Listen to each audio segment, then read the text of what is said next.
Hello students, in the next few videos I'll be taking up the four compounds HCl, sulfuric acid, ammonia and nitric acid. Today's session we'll try to complete HCl. Now hydrogen chloride or HCl is a polar covalent compound which behaves as an ionic compound when dissolved in water. In water, it behaves as an ionic compound. It behaves as a strong acid. It behaves as an electrolyte when dissolved in water. This is because HCl ionizes in water. It's highly soluble in water. It ionizes to give H3O plus and Cl minus ions. So this is responsible for all the acidic properties. Now its molecular mass is 36.5. You know how. H has an atomic mass of 1 plus chlorine has an atomic mass of 35.5. So that adds up to give 36.5. Now it occurs in the free state in all volcanic emissions. It is present in traces in gastric juice of mammals and it helps in digestion also. Now preparation. We can prepare hydrogen chloride by the direct combination of hydrogen gas and chlorine gas, and this reaction is highly explosive under direct sunlight, and under diffuse sunlight it's a controlled reaction. This reaction can also take place in a moderate intensity in the presence of catalysts like activated carbon. Even moisture acts as a catalyst in this reaction. So you can take moist hydrogen gas. Now in the laboratory, we can prepare hydrogen chloride from the chlorides of potassium and sodium. Commonly this sodium is taken. It is preferable because it's easily available and cheap. Now to sodium chloride we add concentrated sulfuric acid and we warm it to a temperature less than 200 degrees Celsius to get sodium bisulfate plus hydrogen chloride gas. Now the temperature, it's important that we maintain it below 200 degrees Celsius. If the temperature is above 200 degrees Celsius, then instead of sodium bisulfate you get sodium sulfate, and this is not a desirable product as this forms an infusible crust with the glass of the test tube and which is very difficult to remove. Moreover, another reason why we have to maintain the temperature below 200 degrees Celsius is that it prevents the breakage of the apparatus and it also does not waste too much of fuel.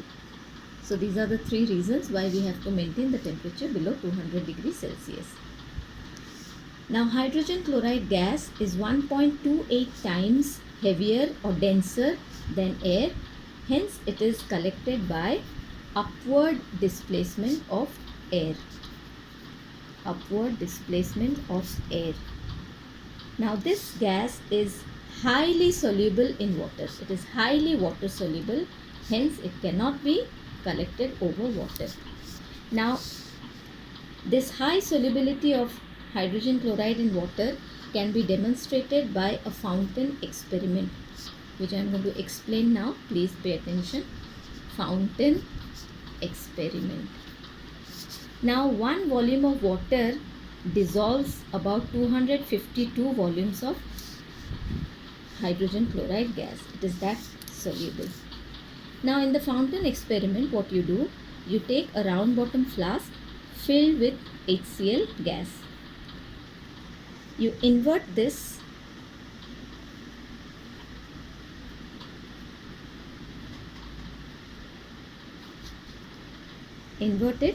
and you insert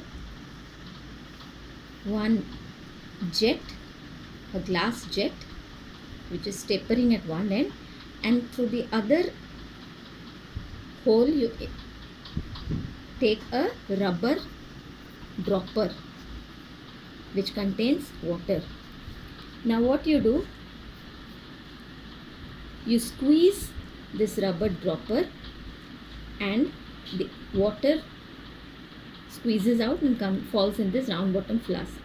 Now because of its high solubility, this HCl gas which is present in the round bottom flask, inverted round bottom flask, dissolves in that water and it creates a partial low pressure inside the flask. So here in this trough you take blue litmus solution, and to equate the pressure, blue litmus solution rises through the other jet, and because of its tapering end it comes as a red fountain. Now because HCl is acidic in nature, it changes blue litmus to red. Now this is called a fountain experiment, and it proves two things. Mainly it proves the high solubility of water.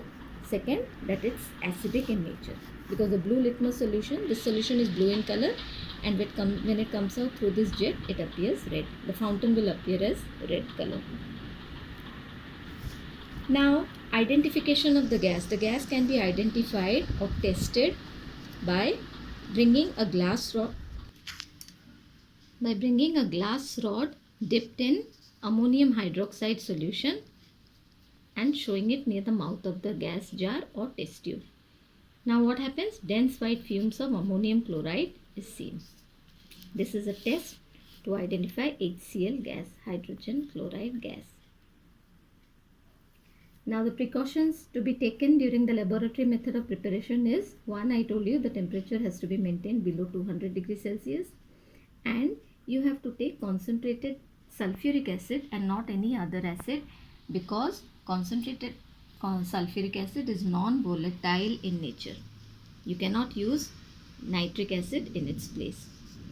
Next we come to drying agent. Drying agent in this case is concentrated sulfuric acid. You know concentrated sulfuric acid is a drying agent, and this being acidic does not react with acidic HCl gas. Any other drying agents like phosphorus pentoxide or calcium oxide, they chemically react with HCl gas, hence are not used to dry the gas. Next we'll study about how to prepare hydrochloric acid from hydrogen chloride gas. Now as I told you, 1 volume of water dissolves around 452 volumes of the gas. So it is that highly soluble. Now if the delivery tube from which the gas is coming out is directly dipped in water, then because the rate of formation will be less than the rate of absorption. So a back suction takes place. In order to avoid this, the delivery tube, the other end of the delivery tube is fitted to a funnel which is inverted. Now the mouth of the funnel, it is placed in such a way that it just touches the surface of water. Now what happens, because HCl gas flows through this delivery tube, and because of its high solubility, and this ensures larger surface area of absorption. Now when the gas dissolves in water, the water level rises, and because this level falls, now the back suction is prevented. The water level that creates a gap here, and then the water level falls, and more of the gas gets dissolved to produce HCl acid. So this inverted funnel arrangement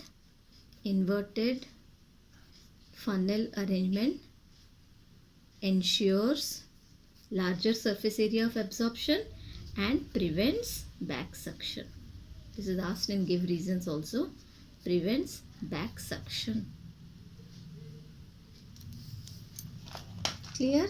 Now we'll straight away go to the properties of dilute hydrochloric acid. Now dilute hydrochloric acid is a typical acid, so it reacts with metals to give hydrogen gas. It reacts with bases to give salts and water only. It reacts with carbonates and bicarbonates to give carbon dioxide gas. It reacts with sulfides and bisulfides to give sulfur dioxide gas. With sulfides, it gives hydrogen sulfide gas. You know the observations, you know all the reactions, the equations are given, you're supposed to learn them. Now there is another test for dilute hydrochloric acid, which is that with silver nitrate solution, it gives a curdy white precipitate of silver chloride, which dissolves in excess of ammonium hydroxide. Similar is the reaction with lead nitrate solution. Now with sodium thiosulfate, Na2S2O3, it gives 4 products: sodium chloride, sulfur dioxide, sulfur and water. Now HCl forms a constant boiling mixture or azeotropic mixture or constant boiling mixture.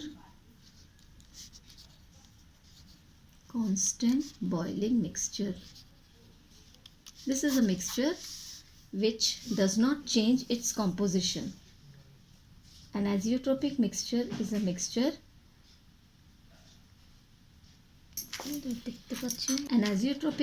or a constant boiling mixture is a mixture which boils at a constant composition.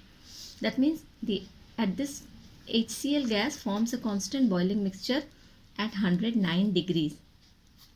It means up to 109 degrees you can concentrate this acid. Beyond this temperature, both acid and water will volatilize out. So the composition or the acid does not change in its composition. Equal amount of water and HCl gets evaporated. Now, important are the reactions of HCl, concentrated HCl with oxidizing agents.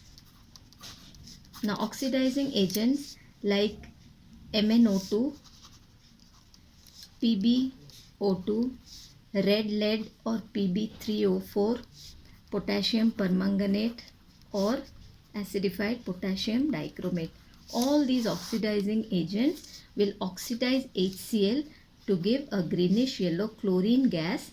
You know the test for this gas, which turns moist starch iodide paper blue-black.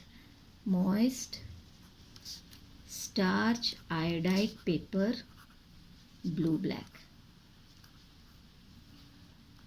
The reactions are all given in the book. Please go through them. Let me just discuss MnO2. One reaction which you will be doing in your chemistry laboratory also. When you warm manganese dioxide with HCl, you will get manganese chloride plus water plus chlorine. Now all these oxidizing agents will react similarly to give HCl. Chlorine gas. HCl is oxidized to chlorine gas by loss of hydrogen. Next come to what is aqua regia. Now aqua regia is a mixture of 3 parts of concentrated hydrochloric acid with 1 part of concentrated nitric acid. Please be careful, both are concentrated. 3 parts of concentrated hydrochloric acid, 1 part of concentrated nitric acid by volume. Now this mixture generates a transient species called nascent chlorine, HNO3 concentrated plus 3 HCl. This is also concentrated. It gives nitrosyl chloride plus 2 water plus 2 nascent chlorine. Now nascent, the dictionary meaning is newborn. It is a very reactive species and it is consumed as soon as it is formed. Immediately. You cannot isolate this species. Now this nascent chlorine is responsible for dissolving noble metals like gold. Now gold is a noble metal, gold and platinum, they hardly form any compounds. But this nascent chlorine, which is generated from this aqua regia, is responsible to dissolve. You also get platinum, PtCl4. Equations are given, you can go through. Okay. Then lastly we have tests and uses of hydrogen chloride or hydrochloric acid. One test, the glass rod dipped in ammonium hydroxide gives dense white fumes of ammonium chloride. Second one is the silver chloride, which is a curdy white precipitate formed on adding HCl to silver nitrate. You also get this similar type of white precipitate on adding HCl to lead nitrate, where you will get PbCl2. Now this is a white precipitate which dissolves in hot water. White precipitate which dissolves in hot water. If you are asked to give a test for concentrated HCl, remember, then you can give this formation of chlorine. Concentrated HCl gives greenish yellow chlorine gas with oxidizing agents. You can give this test. If the question is to give a test for HCl gas, then please give when a glass rod dipped in ammonium hydroxide is brought near the test tube. So please be careful about what the question is asked, whether HCl gas or dilute HCl or concentrated HCl. Then lastly, we have the uses of HCl. It is used in tanning and soldering industries. It is used in the extraction of glue from bones, pickling of metals before galvanization. Pickling of metals means just dissolving the metal so that on the surface the impurities are removed. And of course, the most important is the formation of aqua regia, which is used to purify or dissolve gold. That's all in HCl. In the next video, I will be explaining about sulfuric acid.